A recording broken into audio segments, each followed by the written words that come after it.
ৰাধা গোবিন্দ মেইতেই মন্দিৰৰ আজি তেওঁলোকৰ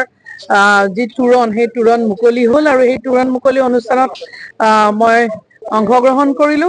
আৰু মন্দিৰত আহিলেতো সদায় ভালেই লাগে আৰু তাতে আৰু ৰাধা কৃষ্ণ মন্দিৰ গতিকে ভগৱন্ত প্ৰভুৰ শ্ৰীচৰণত সেৱা জনালো আৰু আশা কৰিছো যে এই নতুন বছৰটো সকলোৰে যাতে ভালেই যায় তাকে ভগৱন্তৰ ওচৰত প্ৰাৰ্থনা কৰিছো আৰু যিহেতু মন্দিৰৰ তেওঁলোকে খুব সুন্দৰভাৱে ৰাইজৰ দান বৰঙণিৰে তেওঁলোকে বহুখিনি উন্নয়ন কৰিছে আৰু কিছু কৰিবলগীয়া আছে গতিকে আমি ভৱিষ্যত দিনত আমি তেখেতসকলৰ লগত আলাপ আলোচনাৰ মাধ্যমেৰে মন্দিৰৰ যি সভাগৃহ এই সভাগৃহ ভাগ যাতে আৰু সুন্দৰকে নিৰ্মাণ কৰিব পৰা যায়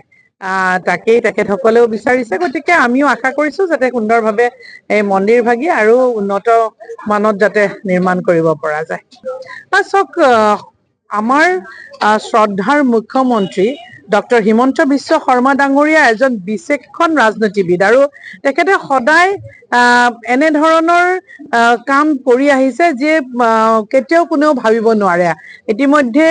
বিহু বিশ্ব দৰবাৰত তেখেতে প্ৰতিষ্ঠা কৰিলে ঝুমুৰ বিশ্ব দৰবাৰত তেখেতে প্ৰতিষ্ঠা কৰিলে আৰু এইবাৰ বাগৰুম্বা নৃত্য বিশ্ব দৰবাৰত তেখেতে প্ৰতিষ্ঠা কৰি আমাৰ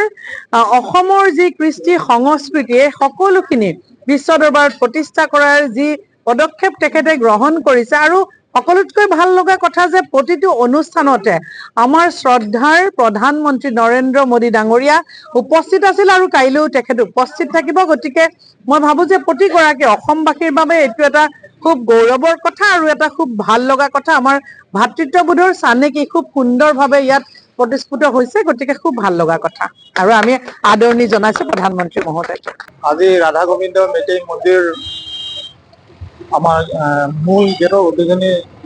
অনুষ্ঠান আমি আয়োজিত কৰিছোঁ আজিৰ অনুষ্ঠানত আমাৰ মাননীয় সাংসদ বিজুলী কলিতা মেধি বাইদেউ উপস্থিত আছে লগতে আমাৰ 57 ৱাৰ্ডৰ পাৰিষদ আপোনাৰ কি কয় কবিতা শৰ্মা তেখেত উপস্থিত আছে আৰু লগতে ভাৰতীয় জনতা পাৰ্টিৰ ৰাজ্যিক কাৰ্যনিৰ্বাহক সদস্য উৎপল দাস ডাঙৰীয়া তেখেত উপস্থিত আছে আমাৰ মাজত আৰু মূল গেটৰ আমাৰ যিটো উদ্বোধন তেখেত আমাৰ কি কয় এপি বাইদেউ আমাৰ